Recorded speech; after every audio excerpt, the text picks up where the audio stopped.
Accident ஆனப்போ உங்க phone இங்கதாம்மா கிடந்துச்சு. நான் தாம்மா மறுநாள் வீட்டுக்கு வந்து முத்தரசன் சார்ட்ட கொடுத்துட்டு வந்தம்மா. அப்படியா அண்ணா? சரி, ரொம்ப தேங்க்ஸ்ண்ணா. பரவாயில்ல. அப்ப நான் வரமா, உடம்ப பாத்துக்கோங்க. வாங்க.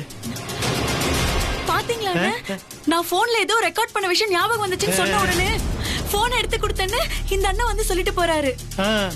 நான் கும்பிட்ட சாமி என்ன கைவிடலண்ணா. கண்டிப்பா அந்த போன்ல ஏதோ ஒரு பெரிய விஷயம் இருக்குண்ணா. சரிம்மா, இப்ப இருக்கிற சூழ்நிலையில நாம அத பத்தி எதுவும் தெரிஞ்சுக்க முடியாது.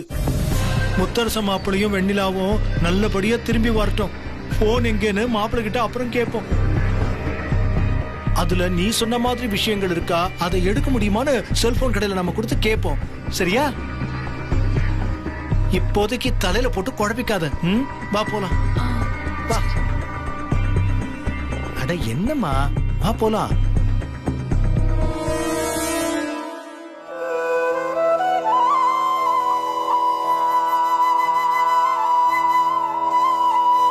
முத்து மாமா, இன்னும் கொஞ்ச நேரத்துல பிரார்த்தனை முடிஞ்சிரும்.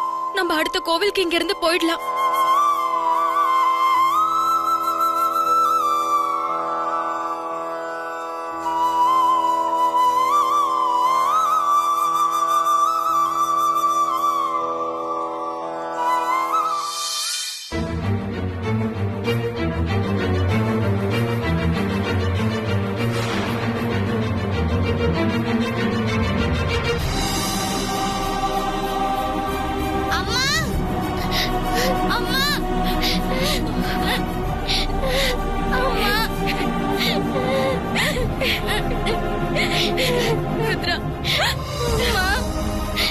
என்னம்மா, எப்படி வந்த நீ?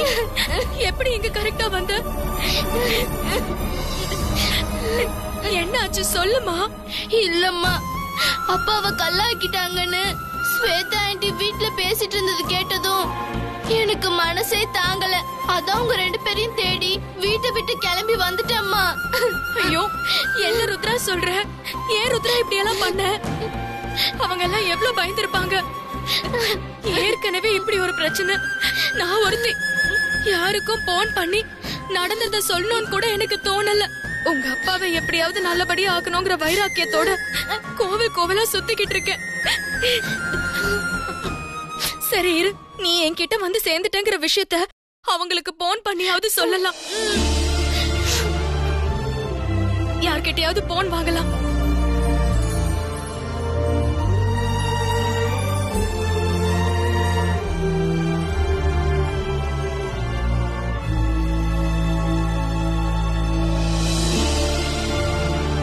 அம்மா, இதுதான் அப்பாவா?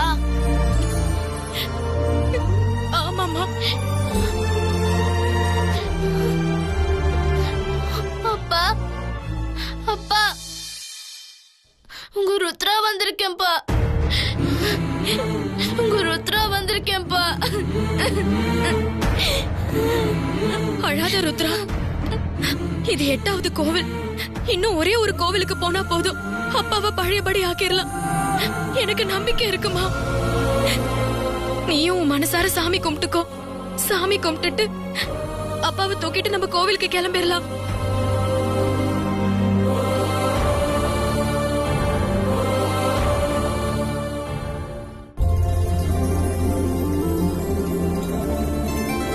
இதோ வந்துட்டமா, இந்த வந்துட்டேன்.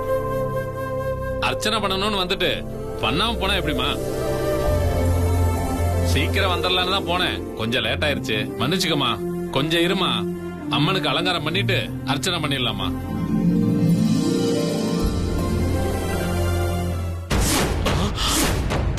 ஐயோ ஐயோ, நகையை காணுமே. அதா, ஐயோ ஐயோ, என்ன நடந்ததுன்னு தெரியலையே. என்ன சாமி, என்னாச்சு? அம்மனுக்கு எல்லா நகையும் போட்டு அலங்காரம் பண்ணலான்னு இப்ப எடுத்து வச்சுட்டு போனோமா. இப்ப அந்த நகையை காணுமா? அம்மா, வேற யாராவது கோயிலுக்கு வந்தாங்களாமா? இல்லங்கய்யா, நான் மட்டும்தான் இருந்தேன். இப்பதான் என் பொண்ணு வந்து சேர்ந்தா. வேற யாரும் வந்த மாதிரி தெரியலையே. ஐயோ, நான் புள்ள குட்டிக்கார, என்ன ஆகும் ஏதாகும்னு ஒண்ணும் புரியலையே. ஆத்தா, என்ன ஏன் இப்படி சோதிக்கிற? பக்கத்துல போயிட்டு வந்தது தப்பா? நான் என்ன ஆத்தா உனக்கு குறை வச்சேன்? ஒரு நாள் இப்படி நடந்தது இல்லையே. என்னாச்சு என்னாச்சு? ஐயா, என்னாச்சு? ஐயா, அம்மனோட நகையை காணுங்கய்யா. என்னையா சொல்ற? சாமி நகையை காணோமா? ஆமாங்கய்யா.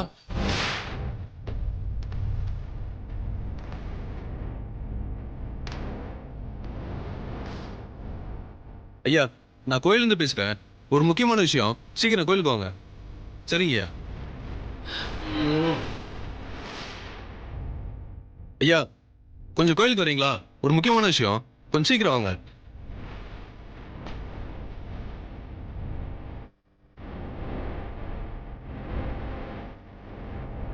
இப்படி ஆயிடுச்சு.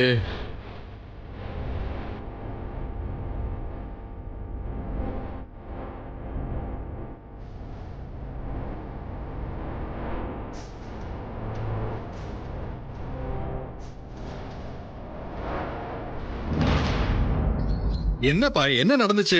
அம்மனுக்கு அலங்காரம் பண்றதுக்காக எல்லா நகையும் எடுத்துட்டு வந்தேன். வீட்ல இருந்து அர்ஜென்ட்டா போன் வந்தது. போயிட்டு வந்து அலங்காரம் பண்ணிக்கலாமேன்னு எல்லா நகையும் கோயில்ல வச்சுட்டு போனேன். வீட்டுக்கு போயிட்டு வந்து பாக்குறேன், அலங்காரம் பண்ண வச்சிருந்த எல்லா நகையும் காணுங்கய்யா. என்னப்பா இது? ஆத்தா நகையில கை வைக்கிற அளவுக்கு இந்த ஊருக்குள்ள யாருக்குப்பா துணிச்சல் இருக்கு? நம்ம ஊர்ல இது வரைக்கும் இந்த மாதிரி அசம்பாவிதம் நடந்ததே இல்லையே. இருக்கிறவங்க பூரா நம்ம ஊர்க்காரங்க. எப்படி காணாம போகும்?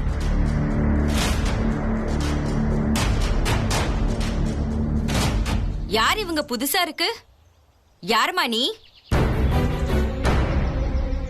என் புருஷனை ஒரு மந்திரவாதி சிலையா மாத்திட்டாருங்க. அதுக்காக தான் 9 அம்மன் கோவிலுக்கு போய் நவ சக்திகளையும் தரிசனம் பண்ணணும்னு ஒவ்வொரு அம்மன் கோவிலா போய்கிட்டு இருக்கேன். என்னம்மா கதை சொல்லுது? இது 8வது கோவில். என் வேண்டுதலுக்காக வந்திருக்கேங்க. இவன் என் பொண்ணுங்க. அதான் ஊருக்கு புதுசுன்னு தெரியுதுல்ல. எதுக்கும் அவங்க கிட்ட ஏதாவது இருக்கான்னு செக் பண்ணி பாத்துக்கோங்க. ஏன்னா கோவில்ல ரொம்ப நேரமா இந்த பொண்ணு தான் இருந்துச்சு. நானும் ரொம்ப நேரமா பாத்துட்டு தான் இருந்தேன். ஐயோ, சத்தியமா அப்படியெல்லாம் நான் பண்ண மாட்டேங்க. வேண்டுதலுக்கு வந்த இடத்துல அதுவும் அம்மனுக்கு போடுற நகைய நான் தொடுவேனா? நான் அப்படிப்பட்ட ஆளெல்லாம் இல்லங்க. இத பாருமா, சந்தேகம் வந்ததுக்கு அப்புறம் எல்லாரையும் செக் பண்ணி பாத்துரலாம். எதுக்கும் ஒரு தடவை செக் பண்ணி பாருங்கப்பா. எங்கம்மா உன் புருஷன் சிலை? இதாங்க ஏன் புருஷன்.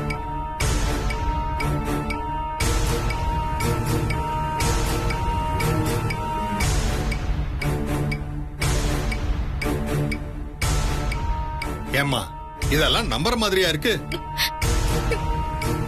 ஏம்மா, உள்ள ஏதாவது இருக்கா பாருமா. பாருமா.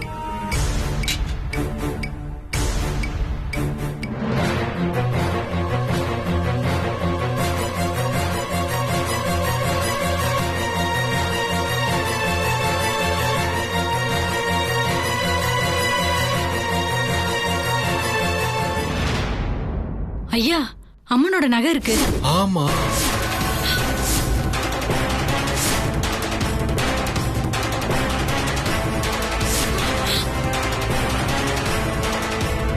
ஏமா, இது உனக்கே நியாயமா இருக்கா? என்ன சிக்க வைக்க இருந்தியாமா? ஐயோ, சத்தியமா நான் பண்ணலங்கய்யா. ஏமா, பார்த்தா நல்லவ மாதிரி இருக்க. உன் புருஷன் சிலை அது இதுன்னு ஏதோ ஒரு சிலையை வச்சுக்கிட்டு கூட ஒரு குழந்தையும் கூட்டிட்டு கொள்ளையடிக்க வந்திருக்கியா? உன்னெல்லாம் சும்மா விடக்கூடாதுமா. உனக்கு இதான் தொழிலா? ஐயோ, சத்தியமா இல்லங்க. அம்மன் மேல சத்தியமா சொல்றேன். இந்த நகை எப்படி இங்க வந்துச்சுன்னு எனக்கு எதுவுமே தெரியாது. என் புருஷனை எப்படியாவது பழையபடி மனுஷ ரூபத்துக்கு கொண்டு வரணும்னு அலைஞ்சுகிட்டு இருக்கேங்க. நீ சொல்றதுல எங்களுக்கு எந்த நம்பிக்கையும் இல்ல. இங்க பாருங்க, சத்தியமா எங்க அம்மா அப்படியெல்லாம் பண்ண மாட்டாங்க. நிஜமாலே இது எங்க அப்பா தாங்க. இத பாருமா, நீ சொல்றத நம்புறதா நம்ப வேண்டாமாங்கிறது எங்களுக்கு தெரியல. இப்படி அம்மன் நகையில கை வச்சவங்கள நாங்க சும்மா விடுறது அவ்வளவு நல்லா இருக்காது. உன்னோட உணர்வை மதிக்கிறேம்மா.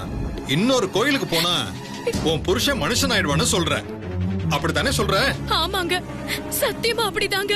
அப்ப ஒண்ணு பண்ணுமா, உன் குழந்தை அது வரைக்கும் இங்கேயே இருக்கட்டும். நீ போய் இந்த சிலைய மனுஷனா மாத்திட்டு கூட்டிட்டு வா. அப்ப நாங்க நம்புறோம். அதுக்கப்புறம் வேணா இந்த குழந்தைய அனுப்புறதா வேண்டாமான்னு ஊர்க்காரங்க கூடி முடிவு பண்ணுவோம். என்னங்கய்யா இப்படி சொல்றீங்க? குழந்தைய எப்படிங்கய்யா இப்படி விட்டுட்டு போவேன்? ஏமா அம்மன் நகையில கைய வச்சது இல்லாம பேச்சா பேசுற? கிளம்புமா முதல்ல இங்க இருந்து. இங்க பாருங்க, நான் எந்த தப்பும் பண்ணல.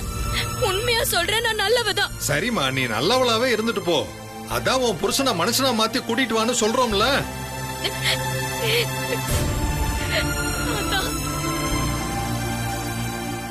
அதான் ஏன் என்ன இப்படி சோதிக்கிற? எனக்கு மட்டும் துன்பத்துக்கு மேல துன்பம் வந்து சேருதே.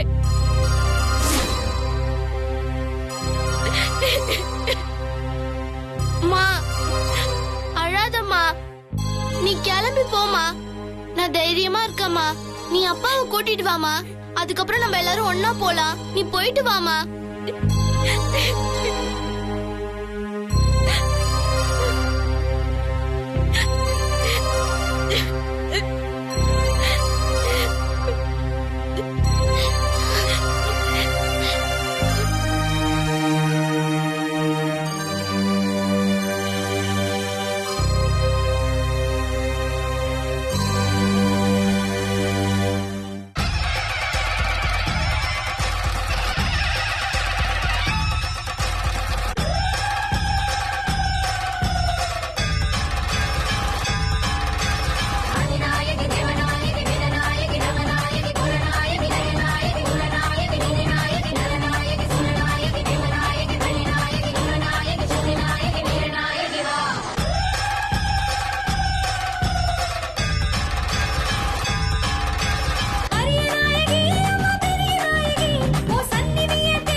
சிலையா இருக்காராம், அதை மாட்டி கொண்டு வர போறாராம். இதெல்லாம் நம்ம மாதிரியா இருக்கு.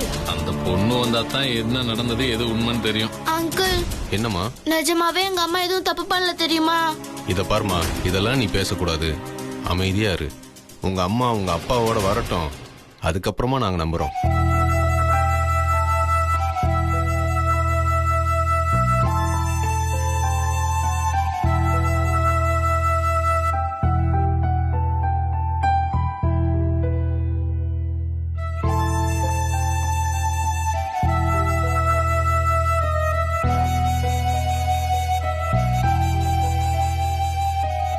சாமி, அம்மாவும் அப்பாவும் பாவம் இல்ல. அப்பா இப்படி கல்லாயிட்டாரேன்னு சொல்லி அம்மா எவ்வளவு கஷ்டப்படுறாங்க. நானும் அவங்களுக்கு தெரியாம வீட்டை விட்டு கிளம்பி வந்து அவங்களுக்கு கஷ்டத்தை கொடுத்துட்டு இருக்கேன் தெரியுமா? ஆனா ஒண்ணு, அம்மா அப்பா எங்களை சுத்தி ஏதோ தப்பா நடந்துட்டு இருக்கு.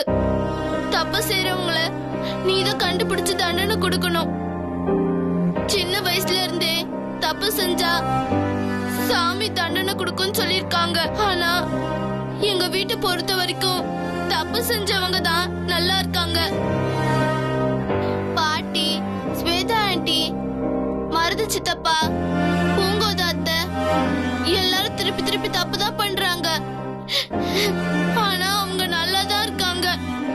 ஏன் இப்போ நாங்க மட்டும் கஷ்டப்படுறோம்?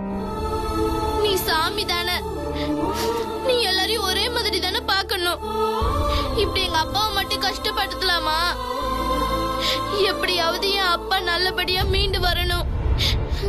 இவங்களாம் என் அம்மா மேல திருடின்னு பழி போட்டிருக்காங்கல்ல, அந்த பழி போகணும்.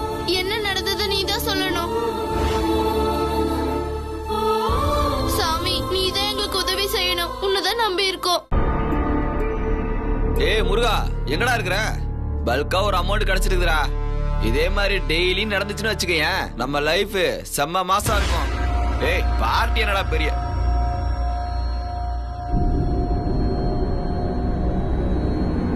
யாரு யார் மணி? கோயில்ல அம்மனோட நகையை திருடி அத கொண்டு போய் ஒரு பரிதாபப்பட்ட பொண்ணு கிட்ட போட்டு அவளுக்கு நீ திருட்டு பட்டம் வாங்கி கொடுத்துட்டல்ல.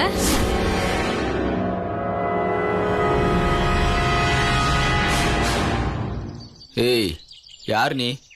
யார் நீ? அதெல்லாம் ஒண்ணும் கிடையாதே. நீ பண்ண பாவத்துக்கு இப்ப அநியாயமா ஒரு குழந்தை கோயில்ல பணையமா உட்கார்ந்துகிட்டு இருக்கு. இதெல்லாம் தேவையாடா? எதுக்காகடா இப்படி பண்ண? அதெல்லாம் ஒண்ணும் இல்ல. அப்பெல்லாம் நான் எதுவும் பண்ணல. அந்த பொண்ணு நல்லவ இல்ல. விடு, நான் போகணும். ஏய், கல்லா இருக்கிற புருஷனை மீட்கணுங்கிறதுக்காக போராடிக்கிட்டு இருக்க ஒரு பொம்பளைய மனசாட்சியே இல்லாம இப்படி துன்புறுத்துறதுக்கு உனக்கு எப்படிடா மனசு வந்துச்சு? போடா போ. போய் மரியாதையா அந்த ஊர்க்காரங்க முன்னாடி கால்ல விழுந்து நான் பண்ணது தப்பு, நான் தான் அம்மன் நகையை திருடனேன்னு மன்னிப்பு கேளு. ஏய் யார் நீ? நான் தான் அதெல்லாம் பண்ணலன்னு சொல்றேன். சும்மா வந்து ஏதாவது பேசிக்கிட்டு இருக்க. விலகு, வழிவிடுன்றல. முடியாதுடா.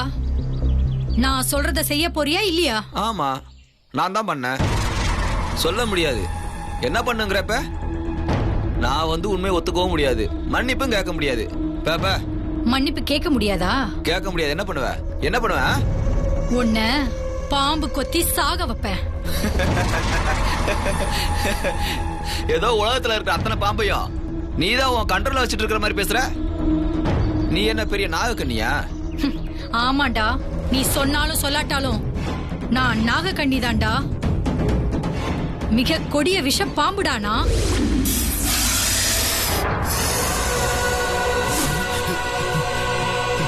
யாரு? யாரு நீ? நீ ஏதோ வேஷம் போட்டு என்ன ஏமாத்துற. இப்படிலாம் என்ன ஏமாத்த முடியாது. ஏய், நீ சாகிறதுக்கான நேரம் வந்துருச்சு. சாகுடா. வேணா, என்ன மன்னிச்சிரு, மன்னிச்சிரு. வேணா, என்ன கொத்திராத, என்ன கொத்திராத. அப்ப உண்மையை சொல்றேன்னு ஒத்துக்கோடா. இல்ல இல்ல, சரி சரி, நான் சொல்றேன். என்ன மன்னிச்சிரு, என்ன மன்னிச்சிரு. நான் தெரியாம பண்ணிட்டேன். என்கிட்ட மன்னிப்பு கேட்டு என்னடா பிரயோஜனம்? போய் இந்த ஊர்க்காரங்க கிட்ட மன்னிப்பு கேளு. போறேன் போறேன் போறேன். நான் உன்னை பாத்துக்கிட்டே தான் இருப்பேன். ஏதாவது ஏடா கூடம் பண்ணணும்னு நினைச்ச மறு நிமிஷமே உன்னை கொத்திடுவேன். இல்ல வேணாம், நான் போறேன்.